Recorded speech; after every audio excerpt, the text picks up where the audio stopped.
오늘은 당신의 교회는 안녕하십니까? 라는 말씀의 제목으로 우리가 함께 말씀을 나누도록 하겠습니다. 지난주에는 당신의 예배는 안녕하십니까? 오늘은 당신의 교회는 안녕하십니까? 입니다. 우리가 누군가를 생각할 때 떠오르는 인상, 이미지라고도 하며 이것은 상징적인 의미를 가지고 있습니다. 자, 우리가 만약에 알렉산더 왕을 생각해 보면 젊은 나이에 요절하였지만 광대한 영토를 개척 또는 확장한 군주의 이미지가 있습니다. 피카소를 생각하면 보통 사람은 이해할 수 없는 시각으로 사물을 바라보며 그림을 그리는 화가로서의 이미지가 있습니다. 자, 그렇다면 기독교인을 생각해보면 어떤 이미지가 떠오르겠습니까? 거리에 지나다니는 사람 중에 아무나 붙잡고 교회 하면 떠오르는 단어를 물어보면 아마 이런 것들을 말할 것입니다. 십자가, 예수님 하나님, 사랑, 전도, 성경책, 기도, 목사, 헌금 등일 것입니다. 그러면 지나다니는 사람 중에 아무나 붙잡고 교회 다니는 사람, 기독교인 하면 떠오르는 단어를 물어보면 그들이 무엇이라 대답할 것 같습니까? 기독교 윤리 실천 운동에서 이렇게 한국 교회 신뢰도를 이렇게 매년 조사합니다. 그 조사에 따르면요, 다음과 같습니다.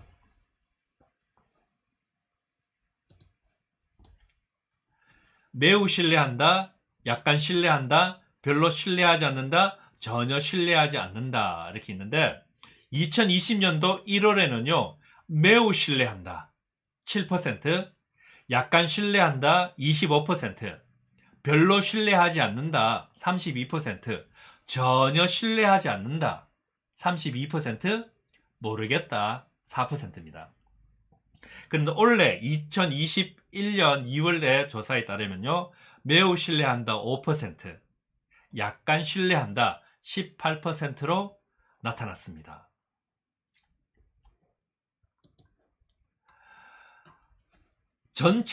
올해 같은 경우에는 전체 23%가 한국 교회를 신뢰한다라고 응답을 하였습니다. 그런데 중요한 것은 이 23%의 대다수가 기독교인이었다는 사실입니다. 이런 류의 뉴스를 접할 때 이렇게 가슴 한켠으로는 무거운 마음을 지울 수가 없습니다. 통계에서 보듯이 한국 교회의 신뢰도가 낮다 보니 제가 생각하기에 기독교인, 교회 다니는 사람에 대한 이미지도 이기적이다, 새로울 것이 없다, 변질되었다 등의 말을 이렇게 들을 것 같습니다. 현재 세상이 바라보는 기독교의 이미지가 왜곡된 것이 아니라 우리 스스로가 이런 이미지를 만들었다고 볼 수 있습니다. 또한 기독교가 세상으로부터 신뢰를 받지 못하는 것이 예수님 때문인지 아니면 예수를 이렇게 따르는 사람들 때문인지 우리는 생각해 보아야 합니다. 이미지에 가장 민감한 부류가 바로 연예인들이 아닐까 생각합니다. 유명 연예인일수록 대중들의 시선에 노출되고 이렇게 집중되다 보니까 그들의 말과 행동은 항상 큰 이슈가 됩니다. 이런 이슈들이 해당 연예인의 이미지가 됩니다. 말과 행동 혹은 방송을 통해 만들어진 자신들의 이미지로 인해 광고나 영화, 드라마 등 작품 활동을 해나갑니다. 그렇기 때문에 자신의 말과 행동으로 인해 자신의 이미지를 제대로 관리하지 못하는 경우 광고에서 계약 해지당하고 작품에서도 활동 중도 하차하는 경우가 있습니다. 연예계이건 스포츠계이건 예쁘고 잘생기고 좋은 이미지의 사람들이 한순간에 이미지가 180도로 바뀐 사람들도 있습니다. 특별히 이 성형 의혹에 휩싸인 사람들의 경우 자신들의 이미지를 되찾기 위해 자신들의 어릴 적 사진을 공개하는 등의 방법으로 어떻게 합니까? 자신의 얼굴은 순수성을 이렇게 증명하려고 합니다. 왜냐하면 사람의 이 기본 틀은 쉽게 바뀌는 것이 아니기 때문입니다. 여러분들이 믿기 힘들겠지만 이렇게 믿음으로 받아들이시기 바랍니다. 저의 어릴 때 사진을 보면요, 눈도 크고요, 똘망똘망하게 생겼습니다. 고1 때까지는 여학생들에게 인기도 있었고요, 대학생 때는 제가 문과대 단대에서 킹카로 불려본 적도 있었습니다. 하지만 지금 제 이미지는 이렇게 보시는 바와 같습니다. 조금 전에도 보았듯이 현재 기독교의 이미지는 이렇게 좋지 않습니다. 원래는 이런 이미지가 아니었는데 현재는 세상으로부터 신뢰를 20% 정도밖에 받지 못하는 이미지로 바뀐 것입니다. 그렇다면 기독교의 어린 시절은 어떤 모습이었는지, 어떤 이미지를 가지고 있었는지 원래 사진과 현재 우리의 모습을 비교해보면 좋을 듯 합니다. 교회의 원래 모습은 어땠을까요? 우리가 되찾아야 할 참된 교회의 모습은 어떤 모습이겠습니까? 교회가 처음 시작된 1세기에서 그 답을 찾아봐야 합니다. 본문의 배경이 되는 교회는 안디옥 교회입니다. 교회라는 것이요, 예수님이 살아 계실 때도 없었습니다. 교회는 예수님께서 십자가에서 돌아가시고 3일 만에 부활하신 후에 예수 믿는 사람들에 대한 핍박이 심해져서 예수 믿는 사람들이 흩어지게 되었습니다. 이때 흩어진 사람들이 모여 함께 예배 드리는 모임이 생겼는데 이것이 교회가 된 것입니다. 이런 교회들 중에 하나가 안디옥 교회입니다. 첫 교회라고 불릴 수 있는 교회는 예루살렘 교회입니다. 이 예루살렘 교회의 핍박이 심해지자 예루살렘 교회 사람들이 흩어졌고, 흩어진 사람 중에 안디옥이라는 지역에서 교회를 세웠는데 그것이 오늘 본문의 안디옥 교회입니다. 예루살렘 교회가 흩어질 때 일어난 큰 사건 3가지가 있었습니다. 예루살렘 교회가 흩어지게 된 결정적인 이유는요, 그 예루살렘 교회의 스테판 집사님께서 순교를 당하였기 때문입니다. 이 일로 인해서 첫 번째는요, 바울이 예수 믿는 사람들을 잡으려고 다메섹으로 가는 길에서 예수님을 만난 사건입니다.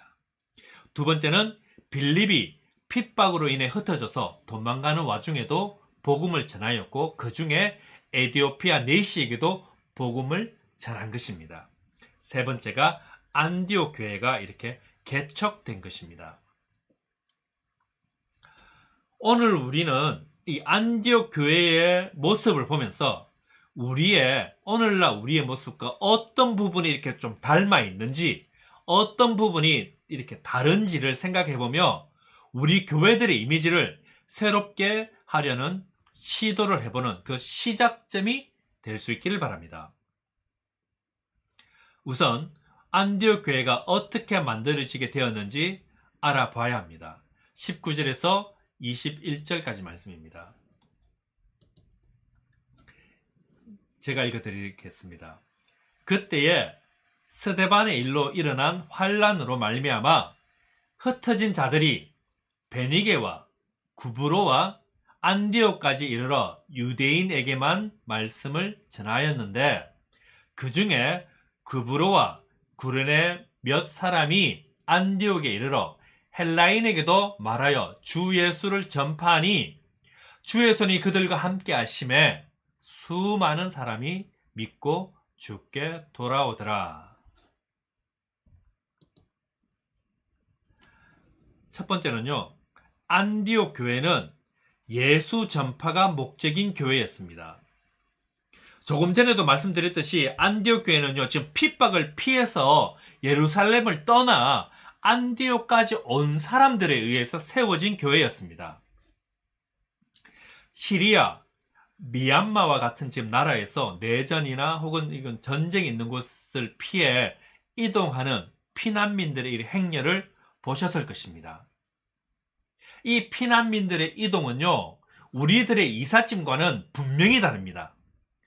이삿짐은 어떻게 합니까? 웬만해서는 모든 것을 가져갑니다. 버릴 것만 버리고 나머지는 가져가는데, 뉴스에 비춰진 피난민들의 모습을 보면요, 버릴 것만 버린 것이 아니라 웬만한 것은 다 버리고 정말 필요한 것만 가져갑니다. 안디옥으로 모인 사람들은요, 지금 핍박을 피해서 살던 집에서 도망 나와야 했습니다. 급하게 도망가야 하는데 이삿짐 사듯이 가져가지 않았을 것입니다. 정말 필요한 것만 가지고 도망쳐야 했을 것입니다. 그럼 이런 사람들에게 가장 필요한 것이 무엇이겠습니까? 당연히 먹을 것, 거주할 곳, 입을 것들이 필요했을 것입니다. 그렇게 하기 위해서 돈을 벌어야 하고, 집을 새로 지어야 하고, 계절에 맞는 옷을 준비해야 합니다.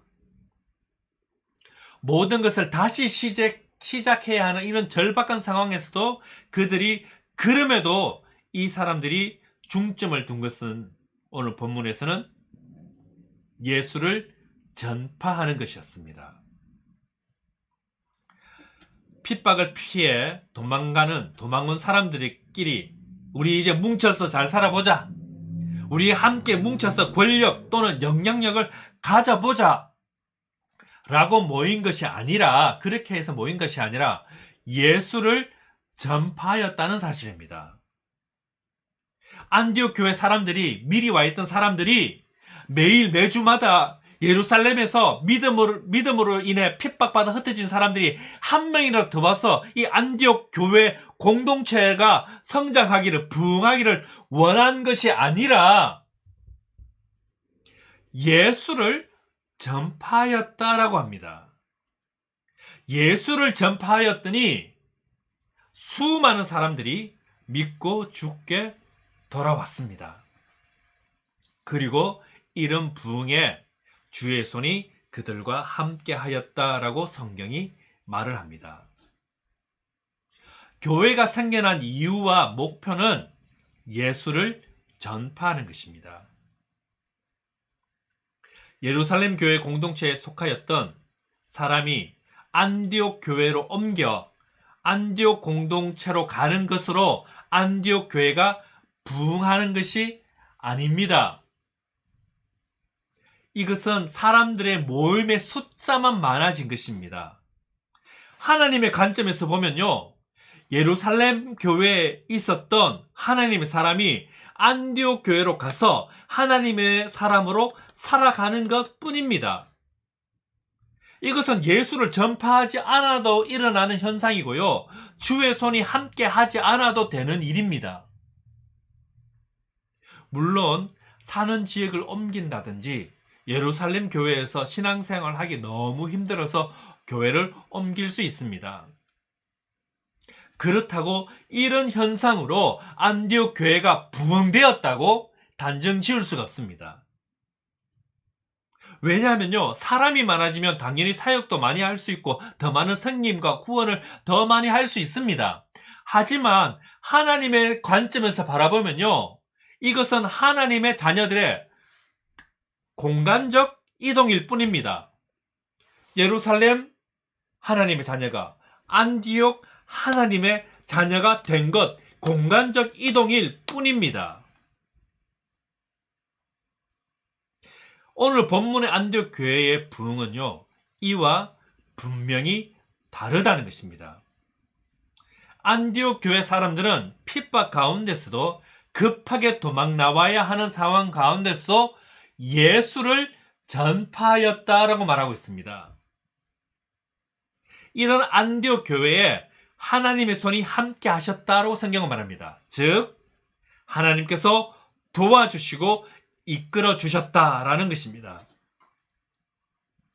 이것이 예전 교회의 모습이었는데, 오늘날 우리 교회들의 모습은 이런 모습을 잃어버린 것입니다.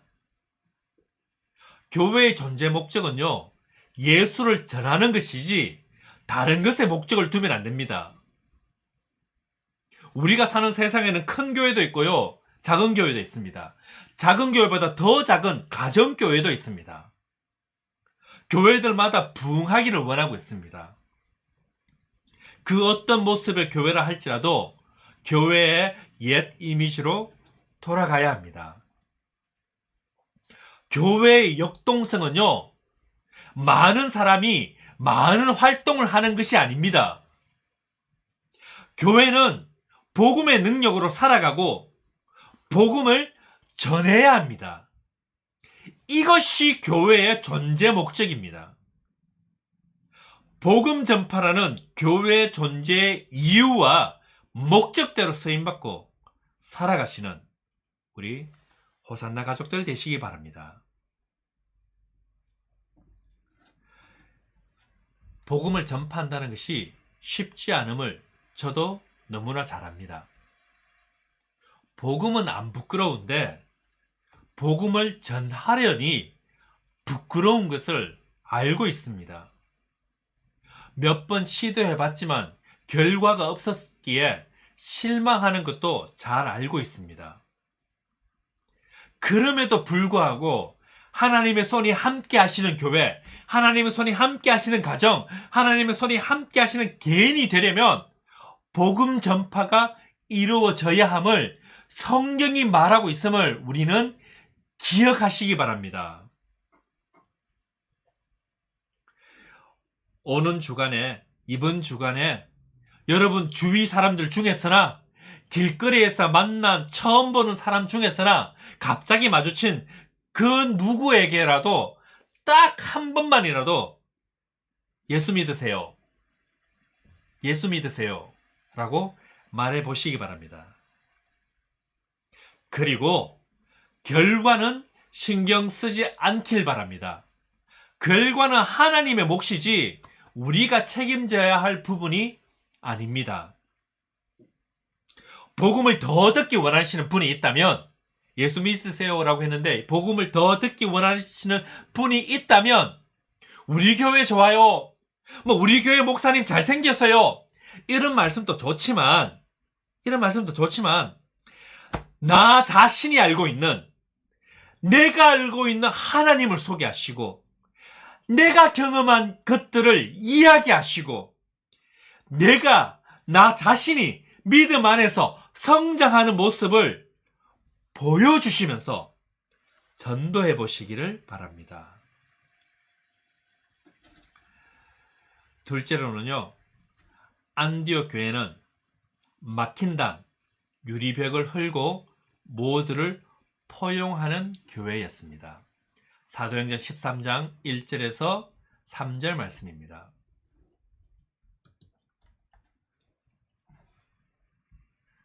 제가 읽어드리도록 하겠습니다. 안디옥 교회에 선지자들과 교사들이 있으니 곧 바나바와 니게르라 하는 시므온과 구르네 사람 루기오와 분봉왕 헤롯의 젖동생 마나인과 및 사울이라. 주를 섬겨 금식할 때에 성령이 이르시되 내가 불러 시키는 일을 위하여 바나바와 사울을 따로 세우라 하시니 이에 금식하며 기도하고 두 사람에게 안수하여 보내니라. 우리가 이 안디옥 교회를 주목해야 하는 이유는요, 그 교회의 성도들 때문입니다. 조금 전에 읽어드렸던 사도행전 13장에 나타나는 이 안디옥 교회의 성도들을 살펴보도록 하겠습니다. 자, 니게르라 하는 시므온이란 사람이 있죠, 그죠? 니게르라 하는 시므온. 이 학자들에 따르면요, 성경의 학자들에 따르면 이 니게르라 하는 시므온은 흑인이라고 합니다. 흑인으로 추정된다고 합니다. 왜냐하면요, 니게르라는 뜻이 라틴어로 검다라는 뜻입니다.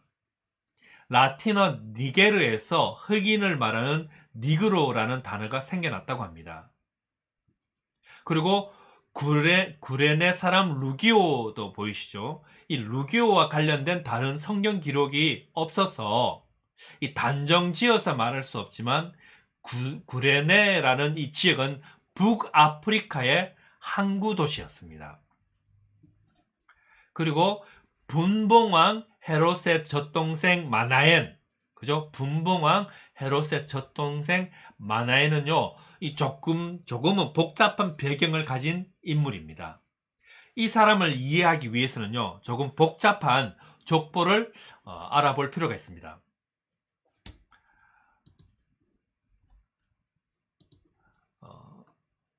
여러분, 이 신약성경의 사복음서와 사도행전을 읽으시다 보면요, 계속해서 나타나는 왕의 이름이 있습니다.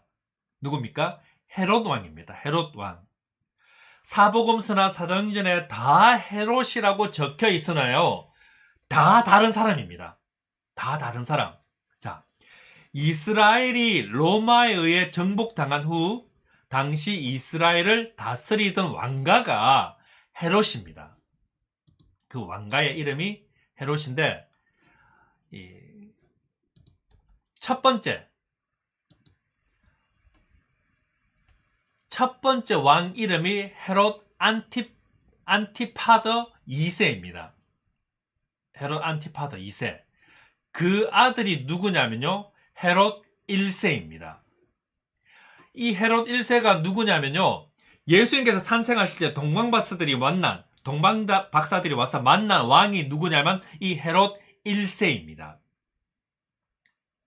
그리고 이 헤롯 1세에게는요, 이 헤롯에게는 3명의 아들이 있었습니다. 3명의 아들이 있었는데, 헤롯이 죽은 후에 이 이스라엘을 3분의 1씩 나누어서 아들 3명이 이렇게 다스리겠습니다. 첫 번째 아들의 이름이 헤롯 안티파더 2세입니다. 헤롯 안티파더 2세. 죄송합니다. 첫 번째 아들 이름이 헤롯 아켈라오입니다. 헤롯 아켈라오. 이 헤롯 아켈라오이며 예루살렘을 중심으로 이 지역의 왕이 됩니다. 하지만 얼마 못 가서 로마 왕으로부터 쫓겨납니다. 그리고 그 자리를 우리가 예배 때 사도신경을 암송할 때마다 이름을 부르는 본디오 빌라도가 통치하게 됩니다. 둘째 이름이 헤롯 안디바입니다. 헤롯 안디바. 이 헤롯 안디바는요, 예수님의 사역과 밀접한 관계가 있습니다. 성경에 보면 세례 요한이 목 잘려 죽지 않습니까? 이 세례 요한을 죽인 왕이 바로 이 헤롯 안디바입니다. 같은 헤롯이지만 다른 헤롯입니다. 헤롯 안디바입니다. 또한 예수님께서 십자가 지시기 전에 신문을 받습니다. 그때 헤롯이 누구냐면 바로 이 헤롯 안디바에게 신문을 받았습니다. 그리고 셋째가 헤롯 빌립 2세입니다. 헤롯 빌립 2세. 이 성경을 보면요, 가이사라 빌립보라는 말이 있습니다. 가이사라 빌립보가 나오는데 이 지역을 만든 사람이 바로 헤롯 빌립입니다. 헤롯 빌립. 그리고 손자의 이름이 헤롯 아그리빠입니다. 이 3명의 아들의 손자가 아닙니다. 이 헤롯 1세의 딸들의 사위의 이 손자다 보니까 족보가 좀 이쪽으로 빠집니다. 외가 쪽으로 빠지지만 여하튼 얘네들도 헤롯이나 이름을 그대로 씁니다.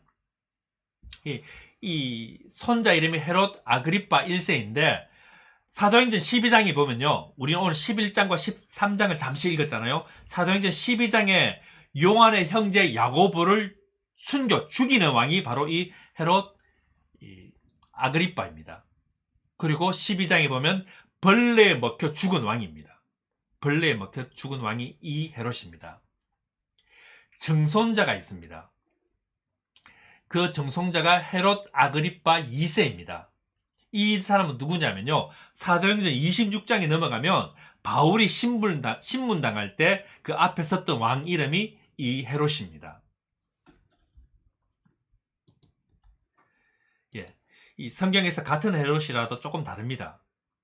지금 안디옥 교회 성도 중 한 사람이 헤롯의 젖동생 마나엔에 나타나는 헤롯은요, 아까 세 명의 아들 중에 둘째 아들, 헤롯 안디바입니다.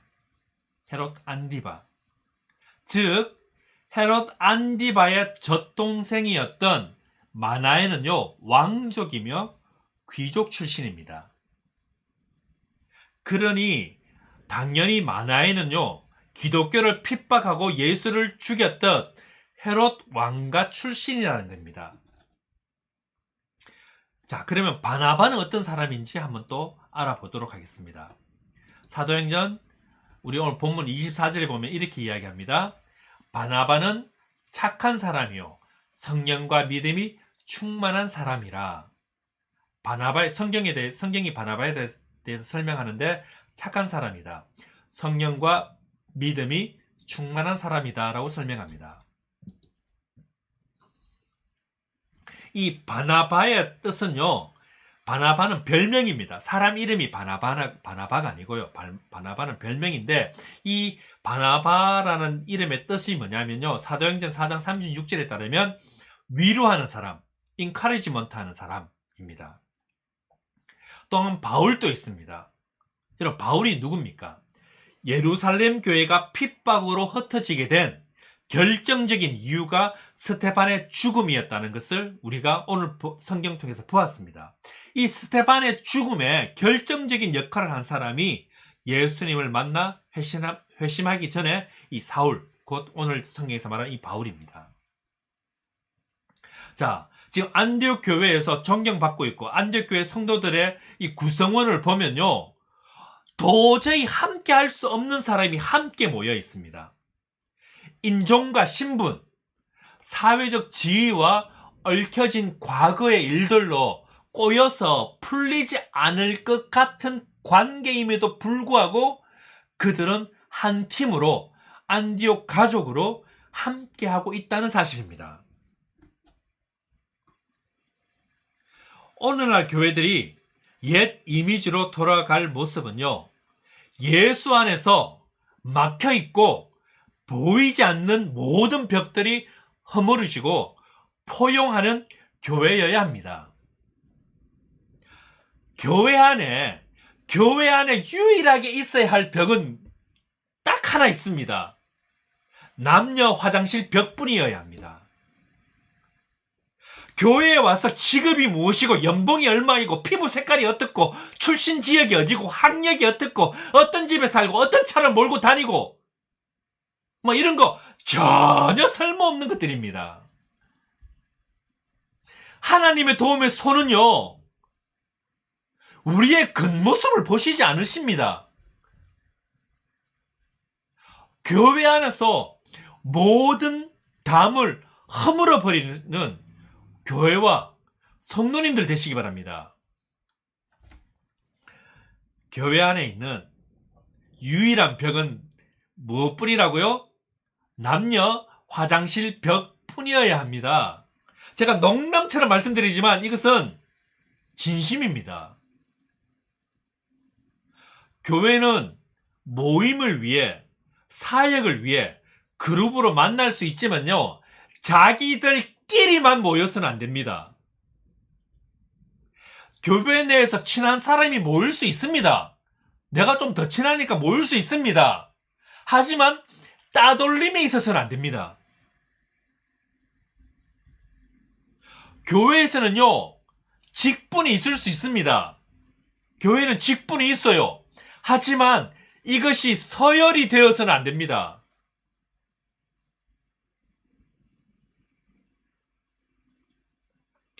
교회에는요, 차이는 있을 수 있으나 차별은 있어서는 안 됩니다. 예를 들어서 나는 목소리가 좋은데 너는 목소리가 좋지 않는 차이가 있습니다. 나는 돈을 못 벌지만 너는 돈을 잘 버는 차이는 있을 수 있습니다. 하지만 너는 목소리가 안 좋으니 성가대나 찬양팀에서 찬양을 하지 말라라고 차별해서는 안 됩니다.